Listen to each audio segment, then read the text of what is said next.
Barbie once again. This is my second video on the InTex pool that I talked about in my first video. This is a follow-up video. This video was requested by some of my viewers with questions they had in regards to this particular pool. So without any further ado, we're going to get right to that video so you guys can have your questions answered, and hopefully you'll have a better understanding of how this pool holds up.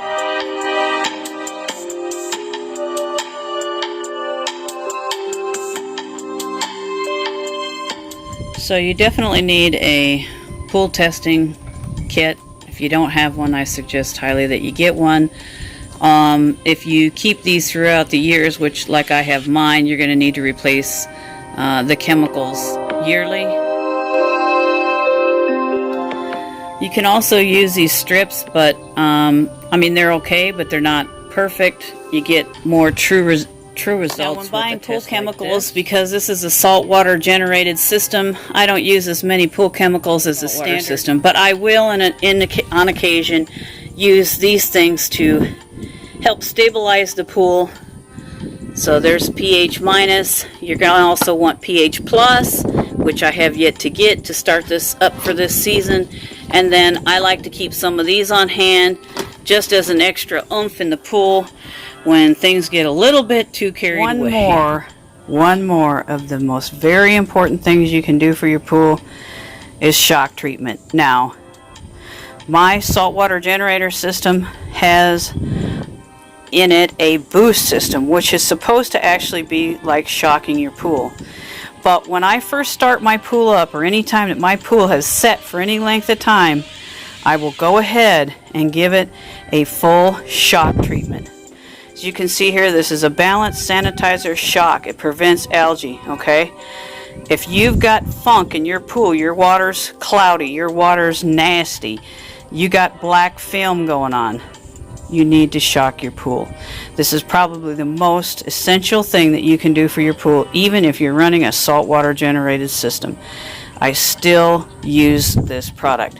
Not as often, mainly during startup, or any time that the pool has sit for a very long length of time, or there's been a lot of debris that has gotten into the pool. Say I've had a windstorm or a big storm that's put a lot of debris into the pool. After I clean up the debris, I will go ahead and shock it. So this is a must in your arsenal as far as I'm concerned. Okay, so when using these saltwater strips, this is your guide to go by. Here's what a strip looks like that has not been dunked in water. We're going to go take this to the pool side and dip it in the water and see what we come up with. Take your strip and stick it down as far as your arm can reach. We'll walk over, take it to our bottle, and compare the strip with our bottle and see what we wind up with. Now we have our strip here next to our bottle, and as you can see, you know, we're on the extremely high end there of, you know, this one right here is on the extremely high end. We're low here, about right here, and about right here. So let's see if I can figure out exactly where we're not good. If we look here and we compare, you can see the comparisons here on the bottle. You know, I'm in the okay level for most things. I'm a little bit high on the free chlorine. That's okay with me. And total chlorine, I'm in, you know, I'm in the, if you can see right there, I'm kind of where the pink is, which is okay. And I'm in the okay level for total chlorine. So, total hardness. Excuse me. Yeah, I'm in the okay level for total hardness. So, overall, my water quality right now is pretty darn good based on this strip. But if I want a more accurate measure, I really need to use the other kit, which I'll do, but not in this video. This is just to help you guys get started, a basic how-to. Looking at this bottle right here, guys, just so that you understand a little bit, if my pH level wasn't quite right, if my pH was really high, see here where your pH level is, and high will come right into the red. Mine is right here, which is an okay level. That's where mine is at, right here, this 72 parts per million, 7.8 parts per million. So I'm within a good range, but if my pH level was high, then I would have to add some of this pH minus, okay? If my pH level was too low, was in the come on camera, was, you know, in this orange category, then I would need to add a stabilizer, all right, which is this right here, or pH plus. pH plus is what I would add first, and then I would add this to stabilize the chlorine. But because my chlorine level is pretty doggone good, you know, within the, you know, the okay range, you know, I'm going to go ahead and I'm going to shock this pool one more time tonight just to make sure I've killed every bit of algae before I use it for this swimming season. But right now, based on these strips, I'm within all good levels, okay? It's not too hard with a saltwater generated system to really take good care of your pool. You can see here I have two different screens. One is a top screen for skimming the top of the pool. This one is a bottom bagger. This is for catching large debris at the bottom of the pool, stuff that sinks to the bottom. So you're going to need one of each top skimmer and a bottom bag skimmer. You're going to need a vacuum hose and a vacuum head. Now, I purchased all of this from Walmart. They're all InTex items. You want to make sure when you're placing your vacuum head away for safekeeping that you don't place it down like this. You'll crush the bristles, and the bristles won't be able to do their job. So you want to store it in an upside down position, which all can be purchased at Walmart very affordably. And then that oddball piece I'll show you at the end of the hose. This piece right here, if you'll see, I got some debris on it from dragging it across the yard, but it's just a piece from the hardware, okay? It goes down so that it'll receive the male end of the pool into this end, and then you can attach your hose. It gets wider, and just a couple of clamps to hold it down. It's just a real simple deal.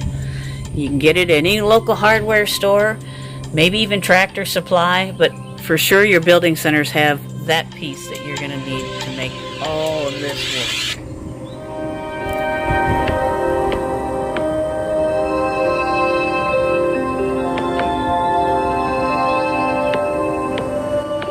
Okay, so we're just standing outside of the pool and we're looking at this add-on skimmer, right, by InTex. And how this system works, as you can see right now, it's just running right off of the, you know, I've got it hooked into where you have your standard, you know, there's two intakes on each side, okay, one down there, one here. So I have it hooked onto this intake,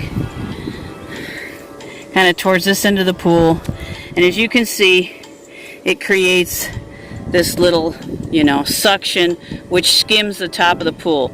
Now, as I was talking about with the on that filter there, that bottom skimmer only catches big debris from the bottom of the pool.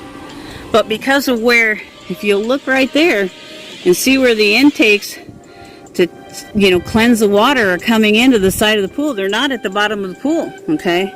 They're actually quite close to the top line of the water. So, is it going to pick up the debris in the bottom of your pool? Of course not. You got gravity in the water, so, you know, you're going to have to, if you want good water quality, you're about going to have to put on one of these add-ons in order for your pool not to constantly have debris in it, because if you don't have something skimming the top of the water clean, then you're going to have a lot of debris falling to the bottom of the pool. And because these intakes are placed where they are in the pool and not in the actual bottom, it can't suck it in, it can't clean it. So you have to have a vacuum cleaner to clean the bottom of the pool, and you have to have a top water skimmer to clean the top of the pool so you don't get as much debris falling to the bottom of the pool. So, you know, the only downside to owning this pool is that you really are forced to buy the extra add-ons in order to have this pool just stay, you know, like this, guys. This is the second year running this system, all right? Second year. And the pool is holding up quite well. I'll show you some areas that I was concerned about when I first purchased the pool. And then you'll have a full spectrum on the entirety of this InTex pool. Extension pole here, it's got quite a length that it can extend to, more than I really need for this pool, but it's in my opinion a must-have. So for vacuuming purposes, for vacuuming this pool, you're going to need, oh, my hose is trying to get me because of the lovely wind I'm fighting.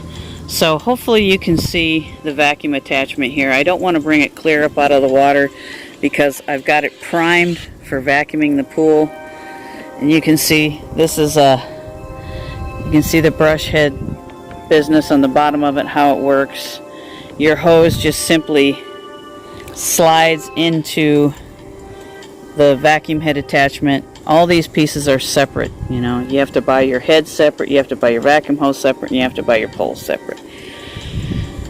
And you're going to need all of them for this pool because of the way this pool is designed.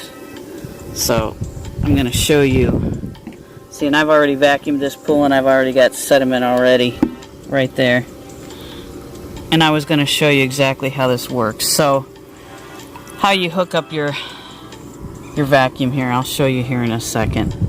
First we're going to take you back to this skimmer. Now this is an attachment. This does not come with your pool.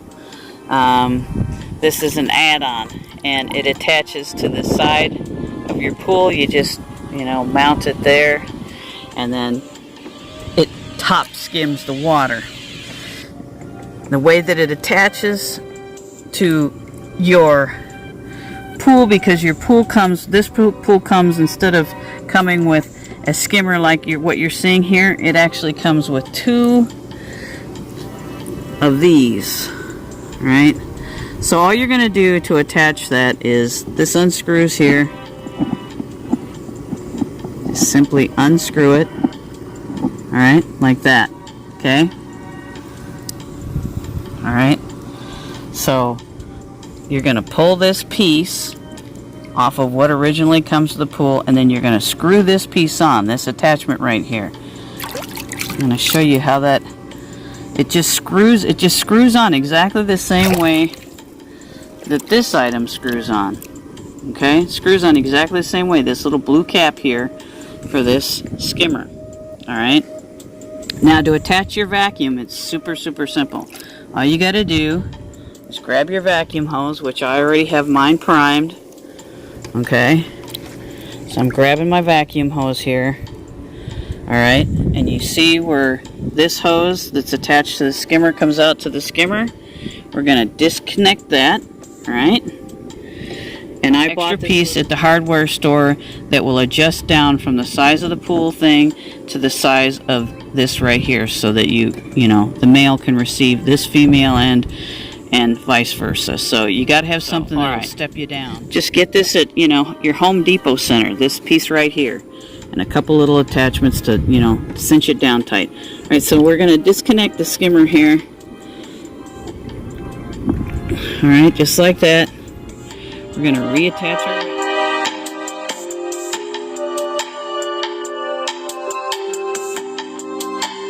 vacuum just by pushing it in there. So now my vacuum hose is attached. Alright. Now, in your pool kit comes this handy dandy little cap. Now this cap is solid. It isn't, we drilled a hole through this so that we could use this to reduce the water flow that goes through this other filter that you have here. You see here? The one I just took the cap off of. Alright, we're going to attach that right here. Now, what that does is it creates a greater vacuum. Alright, it creates more suction for your vacuum head. These are the intakes I was talking about. There's an intake here, and it comes for you to attach this, and then the intake here. Now this is from the intake. the cap that goes with this looks just like what you saw over there. But because this is the add-on skimmer system, you can see that it attaches right here, and that is doing our top water skimming. Of course, this is going to look different, and this is where I showed you you're going to hook up your vacuum attachment. You just pull this up from the top skimmer, and I store all my extra components here when I'm doing my vacuuming. I will remove this cap and then put on that black cap that I showed you that has the hole in it, so that I slow this intake down so that most of my force from the pump gets driven to this where I hook up my vacuum. Hopefully that makes sense to you guys. You can see there's some debris right there, right? And we're going to show you how this is going to suck that up. I'm going to try not to make any waves here in the pool, but I'm going to show you how this is going to suck that up. Just slowly come over the top of it.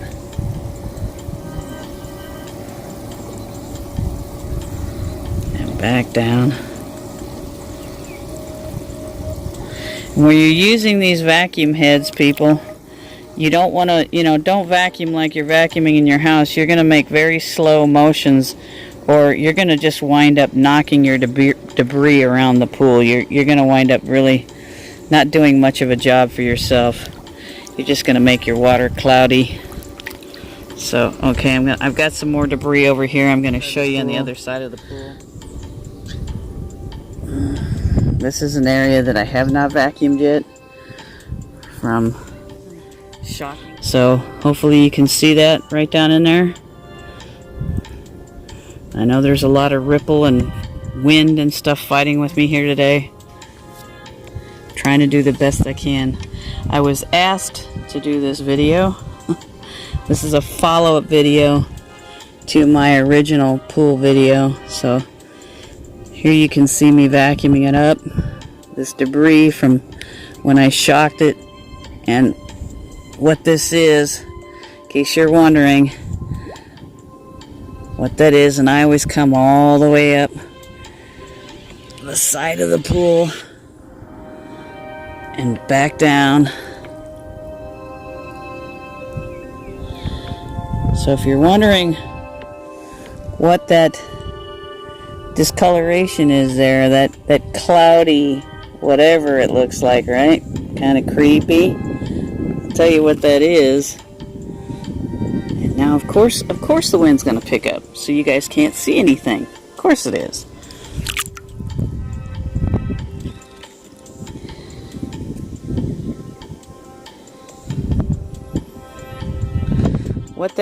What that debris pocket was, it's a combination of a few things. The darkness that you saw, that's actually algae. That's algae that's been killed from shocking the pool.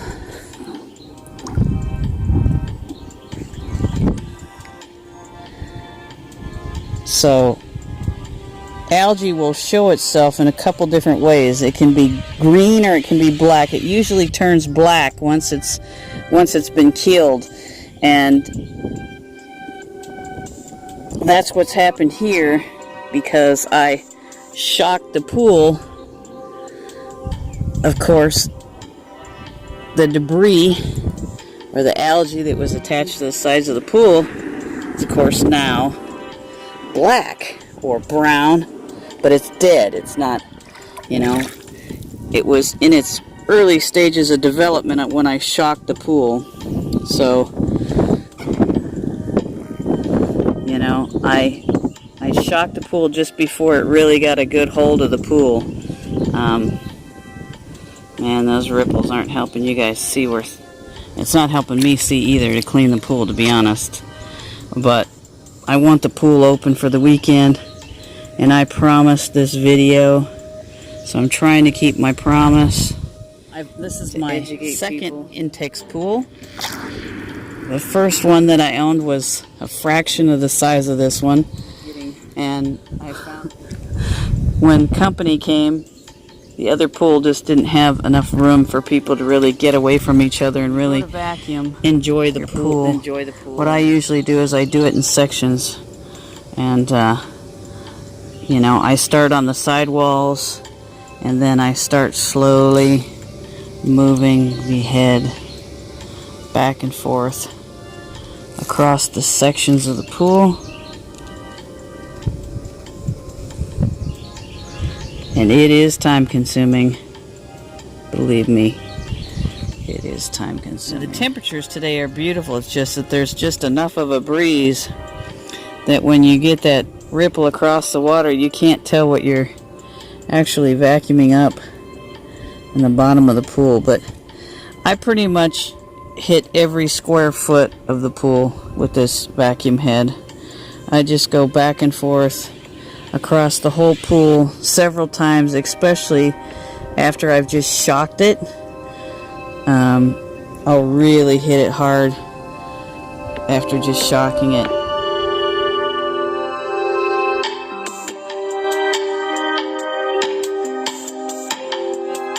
Standard with this pool is this filter, this sand cleaning system with this pump, okay? And it comes with a bottom skim system, all right, a bottom skimmer.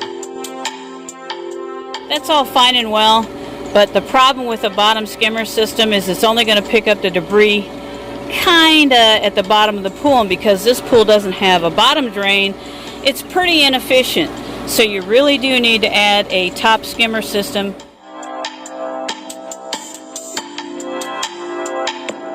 Saltwater generator. This system right here is also InTex. Everything that you see is InTex. You guys can order all of this from Walmart. There's no, special place that you have to order it from. You can get all of this from Walmart. Right now, I have this on a boost, and that code, I see it's flashing at you guys, but for me, that's just because of the, shutter speed for filming. But right now it's standing at a standard 80 for me, which means that it's actually doing a boost, which is exactly what I wanted to do. Now, for those of you that don't understand what you have to do with your sand filter system and how to operate it, I'm going to show you just some basic 101, just real simple stuff here. There is on the side there is what tells you if your pressure is good on that or not, and if you need to do a backwash.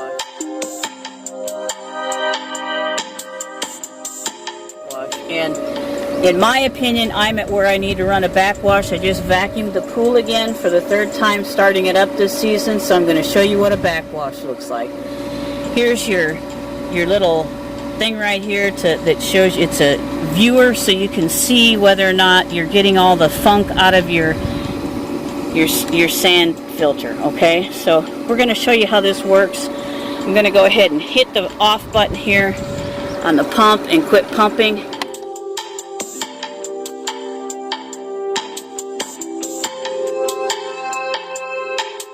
So now we're going to come over here and we're going to turn this knob. Right now it's on filter. We are going to turn it over to backwash, which is right here. Then we're going to undo this back cap, which is on really tight. Okay, so now what we're going to do, what you're hearing screaming is that thing saying, I have no water flow. It'll be fine.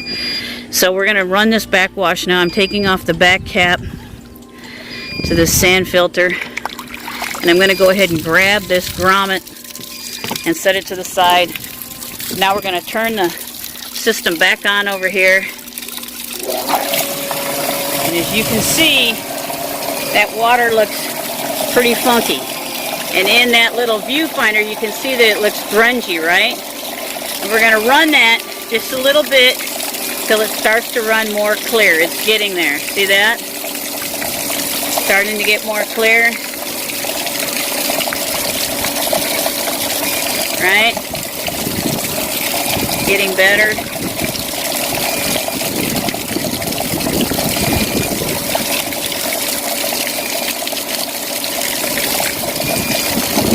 Okay, that's good enough. You can see through that thing there. It looks pretty good. Hit the off button. So now we're going to hit it to rinse. That's right over here. What rinse does is actually settles your sand back into the filter. So now we're going to hit the power back on.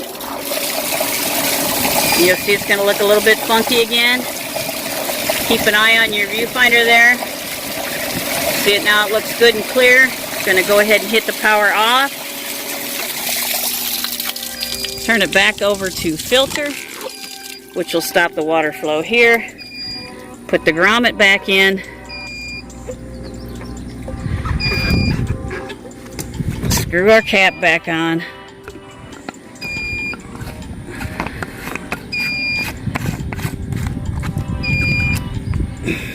Turn the unit back on.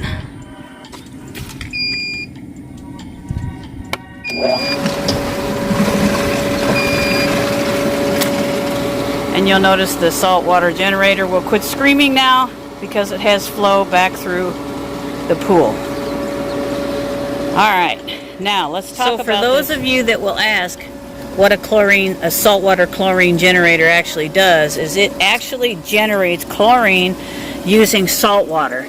There's a core in here, which you can see the hard water deposits kind of on, that makes a reaction with the salt that actually produces chlorine. And you can see right here where it's going into the pool.